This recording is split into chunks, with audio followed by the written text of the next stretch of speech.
আমরা খবর পাইছি একটা অপরিচিত মহিলার ডেড বডি এখানে পাওয়া গেছে।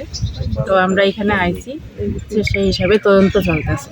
তদন্ত করে বোঝা যাইব কি মনে করতেছেন বুটের প্রাককালে এরকম একটা ডেড বডি এখানে? এটা তো তদন্ত করলে বোঝা যাইব। এখন কিছু বোঝা যাইব। শহরে এত সিকিউরিটি থাকা সত্ত্বেও এই জায়গায় কি করে এলো মনে করেন?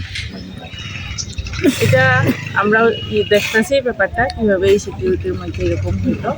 আশা করি তদন্ত করে আপনারাও জানতে পারবেন। তাকে কোনো পরিচয় পাওয়া গেছে? না, এটা অপরিচিত, মহিলা এখন পর্যন্ত অপরিচিত। মহিলা মহিলা প্রাথমিকভাবে কি বুঝতে পারছেন সেই এখন কিছু কোয়া যাইতেছে।